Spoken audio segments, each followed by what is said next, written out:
নারীর একটা tight fit বুরকাই নারীকে জাহান্নামে নিয়ে যাওয়ার জন্য যথেষ্ট। নারীর একটা টাইট ফিট বুরকাই নারীকে জাহান্নামে নিয়ে যাওয়ার জন্য যথেষ্ট। নারীর একটা পাখি জামাই নারীকে জাহান্নামে নিয়ে যাওয়ার জন্য যথেষ্ট। নারীর একটা পাতলা কাপড়ের জামাই তাকে জাহান্নামে নিয়ে যাওয়ার জন্য যথেষ্ট, যদি সেটা পরে বাহিরে বের হয়। আল্লাহ রাসূল বলেছেন, ওই দল জাহান্নামী যেই নারী কাপড় পরার পরেও শরীরের অবয়ব বোঝা যায়, যেই নারী কাপড় পরার পরেও শরীরের ভিতর অংশ দেখা যায়, ওই নারীর চুল উঁচু কুচু থাকে। আল্লাহ রাসূল বলেছেন, ওই নারী জান্নাতে যাবে না। ওয়ালা ইয়াজিদনা রিহাহা ওয়া ইন্না রিহাহা লা ইউজাদু মিন মাসিরাতিন কাযা ওয়া কাযা। ওই নারী জান্নাতে যাবে না তো যাবেই না, এমন কি নারী জান্নাতের ঘ্রাণও পাবে না, অথচ অনেক দূর থেকে জান্নাতের ঘ্রাণ পাওয়া যায়। শুধু নারী এতটুকু কথা বলি, সালাত, সিয়াম, যাকাত এই সমস্ত ইবাদত না করলে আপনি নিজে ক্ষতিগ্রস্ত হবেন, কিন্তু আপনি এবং আপনার মেয়ে পর্দা না করলে আপনাদের দ্বারা গোটা জাতি ক্ষতিগ্রস্ত হবে।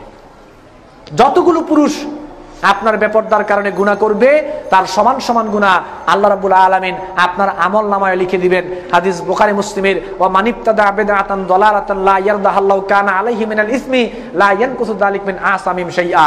যে ব্যক্তি কাউকে কোনো পাপ কাজের দিকে ডাকে, অন্যায় কাজের দিকে ডাকে, গোমরাহির কাজের দিকে ডাকে, তার জন্য ততটুকু গুনাহ, ওই ব্যক্তি গুনাহের কাজ করে যতটুকু গুনাহ পাইলো, সে শুধু তাকে ডাকার কারণে তার সমান সমান গুনাহ তার আমলনামায় লিখে দেওয়া হলো।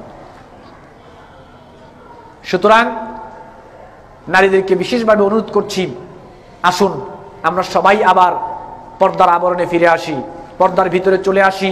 আমাদের দায়িত্ব হচ্ছে, মুসনাদে আহমদে এসেছে, আল্লাহ রাসূল বলেছেন, সালাসাতুন কাদ হারামাল্লাহু আলাইহিমুল জান্নাহ মুদমিনুল খামরি ওয়াল আকওয়া দাইয়ুস আল্লাযী ইউকিরু ফি আহলিল কবাস। তিন ব্যক্তির জন্য জান্নাত হারাম। যে ব্যক্তি সর্বদা মদ পান করে তার জন্য জান্নাত হারাম। যে ব্যক্তি পিতামাতার অবাধ্য সন্তান তার জন্য জান্নাত হারাম।